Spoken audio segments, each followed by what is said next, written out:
Good afternoon, everyone, and thank you for being here.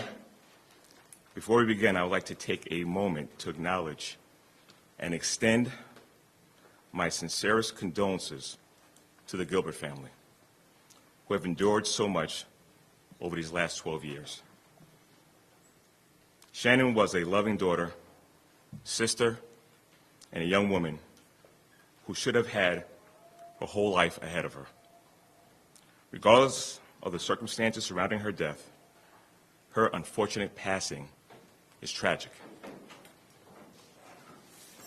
I'd like to thank my colleagues on the Gilgo Beach Homicide Task Force for their commitment in this investigation and for providing the needed resources to help us with this case. Suffolk County District Attorney Ray Tierney, Suffolk County Sheriff Errol Toulon, State Police Major George Mole, Nassau County Police Commissioner Pat Ryder, and the Long Island FBI team. Since this case started, members of the Suffolk County Police Department have worked tirelessly on this case. And since I became police commissioner, they continue their efforts to allow me to produce information out to the public that they believe will not impede this investigation. I want to commend the efforts from the investigators and the homicide squad, Suffolk County Police Department K-9, and especially our crime lab members for their efforts in this case going back to 2010. After much deliberation with our homicide detectives and the members of the Gilgo Beach Homicide Task Force, we have made the determination that releasing the Shannan Gilbert 911 call will not hinder this investigation or any other cases that may be connected to the Gilgo Beach homicide. And today, I'm announcing that we're going to release it to the public. In addition to Shannon's 911 call, you will also hear audio from 2 additional 911 calls that were made by other homeowners within the Oak Beach Association after they had interacted with Shannon that morning. In just a few minutes, we will play for you a video created by our audio-visual resource team who worked every step of the way with our Gilgo Beach Task Force, which helped the public understand the circumstances surrounding the 3 911 calls on the morning that Shannan Gilbert went missing. While Shannon's calls last more than 21 minutes, there are lengthy portions that include dead and inaudible conversation. The purpose of this video is to help the public understand the circumstances surrounding the call and where Shannon was within the community at each significant moment. Importantly, I want the public to know that in addition to what you will see today, Shannon's full, unedited 911 call is being released, and I encourage the public to listen to the entire call. In the video you are about to watch, which will be uploaded in the GilgoNews.com website, as well as the Suffolk County Police Department's YouTube page, you will hear portions of Shannon's 911 call, view transcripts with names of individuals that can be heard in the background during the call, and view mapping of the path we believe Shannon traveled, as well as visuals of her surroundings captured on a similar date and time from when she went missing. I understand that many of you will be wondering, why are we releasing the audio of the 911 call today? Like I stated earlier, we have determined that at this time, the release of the audio will not impede the investigation in this case anyway. And 2, as I said all along, my vision in this case revolves around being transparent and changing the narrative. Much of what the public understands about Shannon's disappearance has been shaped from outside sources. Too many times we've seen sensationalized reenactments.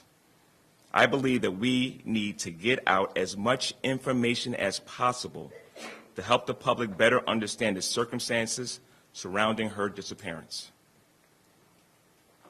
As a reminder, all the cases commonly known as Gilgo, including the 3 911 calls that we are releasing today, have been made available and thoroughly analyzed by the FBI's Behavioral Analysis Unit. The FBI has done a thorough and independent review of this case, and we are working closely with them as leaders on the task force. I'd like to reiterate that the Suffolk County Police Department is open to evaluate any evidence or additional facts that can help us and all involved determine a definitive cause of death for Shannon. However, based on the evidence, the facts, and the totality of circumstances, the prevailing opinion in Shannon's death, while tragic, was not a murder and was most likely non-criminal. And if more information is provided, we will further investigate that evidence. Please stand by as we will now play the audio of the 911 call that occurred at Oak Beach on May 1st, 2010.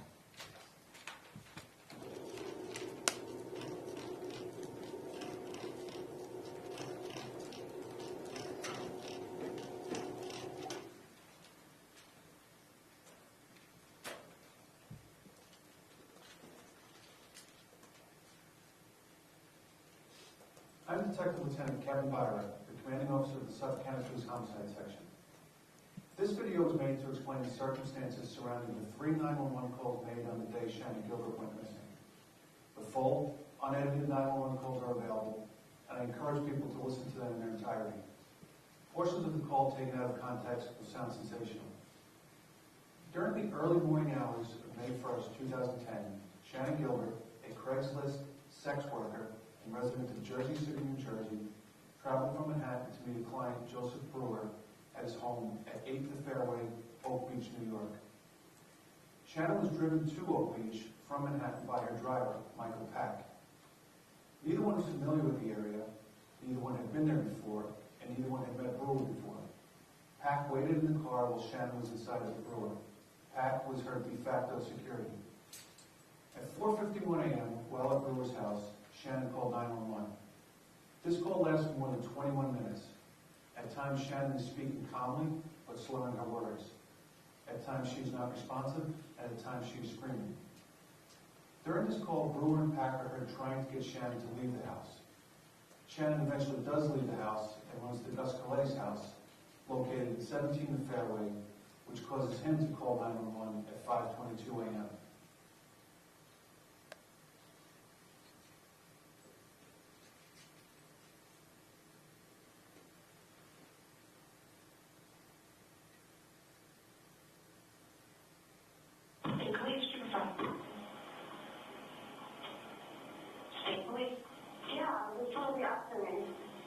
I'm sorry? There's somebody after me. Where are you? There's somebody after me. Okay, where are you?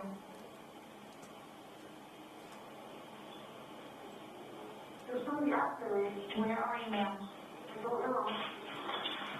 Are you driving right now? No, I'm inside the house. I'm sorry? I'm inside the house.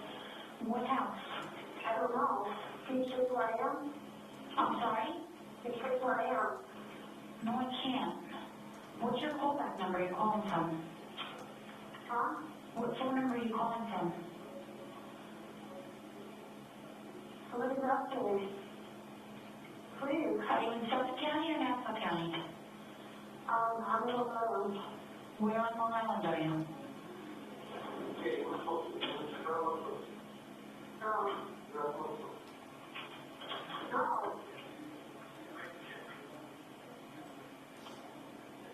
No. No, stop, no. Where in Long Island are you? In Suffolk County? Nassau County? Huh? Hello? Hi.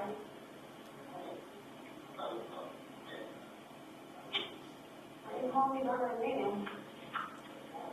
Why? County on the line? Please. Stop it, please. Please stop. Please, can you turn the door? Please. Please.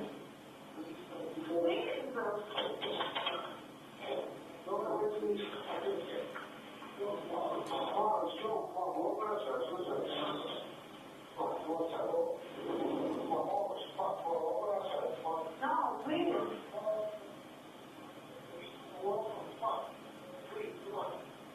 Please. Why?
Please stop. No, stop it, please. Hello?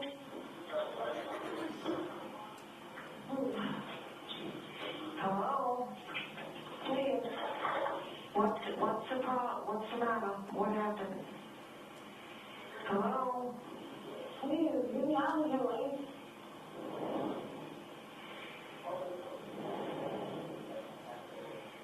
Hello? You're being sarcastic about this. You're part of this all along. Oh, I can manage this now. Shannon then ran from Brewer's house at 8 the fairway to Gus Coletti's house at 17 the fairway, a distance of 0.2 of a mile.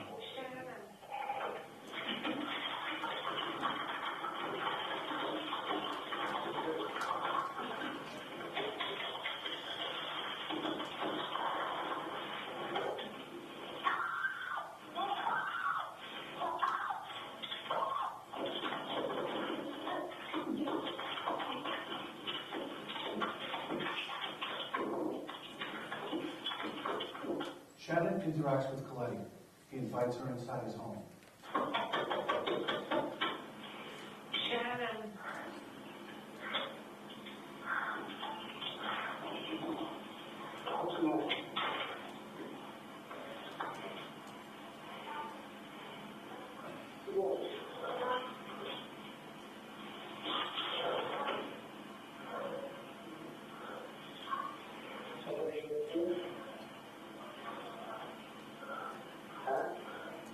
Hello? Hello?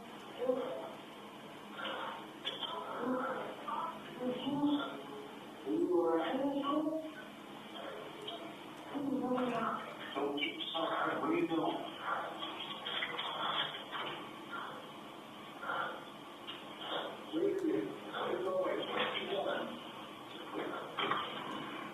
She then runs from Coletti's home, prompting Coletti to call 911. After Coletti's call, Shannon then runs another 0.2 of a mile to another home at 43 the Bayou, prompting a third 911 call made at 5:30 a.m. by Barbara Brennan. Suffolk Police and Suffolk location of emergency. Yes, this, Overdose Beach in the association. There's a young girl about 14 years old running around here screaming, and there's some guy trying to follow her. What's the address there? I'm at 17 the fairway. All right, you have a description of the girl and the boy? Pardon me? You have a description of the girl and the boy? The girl is about 14 years old, got blonde hair, very small. The boy, I can't tell, he was into like a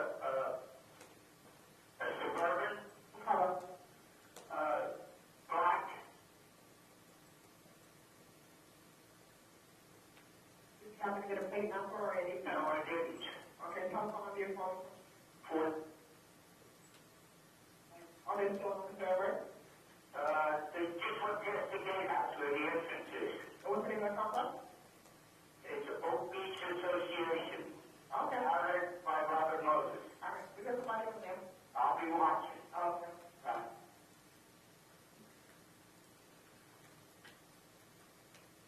Suffolk Police, 875. What is the location of your emergency? 43 devices. Some woman is knocking at my door. What town are you in? Oak Beach Association. What's the nearest corner street now? Ocean Parkway. She said she's in danger. Do you know her or no? No, I don't. I'm not letting her in. She's been in on your door now? Yes. Did you say what kind of danger? No. Oh. And we live in a gated community. What's your name then? I'm Barbara Brennan. What's there a name to that community? Oak Beach Association. Oh, Beach Association. And I have an elderly mother here. All right, I'll get somebody right over there, okay? Okay, thank you. You're welcome. This is drone footage and footage shot from the ground shown in marshland.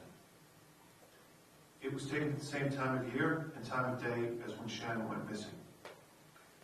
These reeds can grow over 12 feet tall. They can disorient someone inside them, causing them to lose a sense of direction. One cannot tell where the highway is or where the bay is.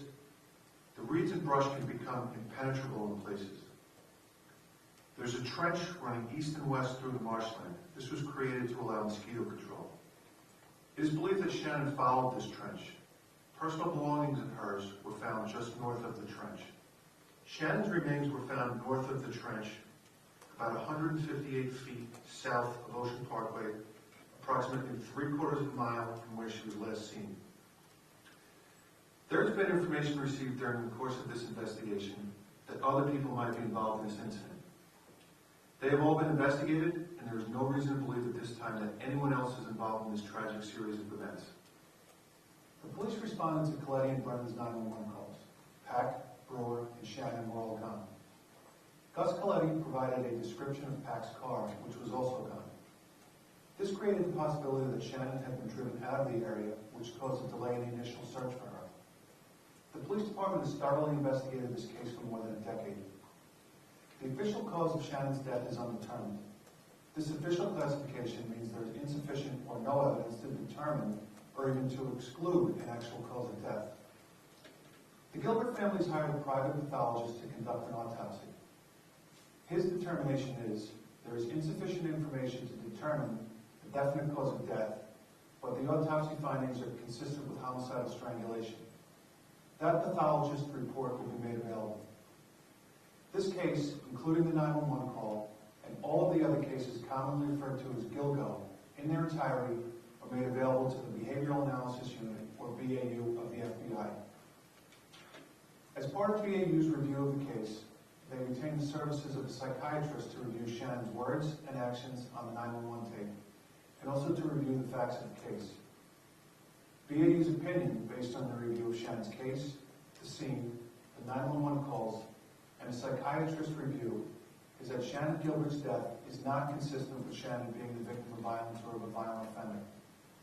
Significant differences between Shannon's death and the circumstances surrounding the other victims' deaths were also highlighted by BAU. The Suffolk County Police Department is open to evaluate any evidence to be able to help us and all involved determine the definite cause of death. However, based on the evidence, the facts, and the totality of the circumstances, the prevailing opinion is that Shannon's death, while tragic, was not a murder and is most likely an accident. While we are of the opinion that this was an unfortunate accident, we remain open to evaluate any information that the public may have. Anyone with information is asked to call Crime Stoppers at 1-800-220-TIPS.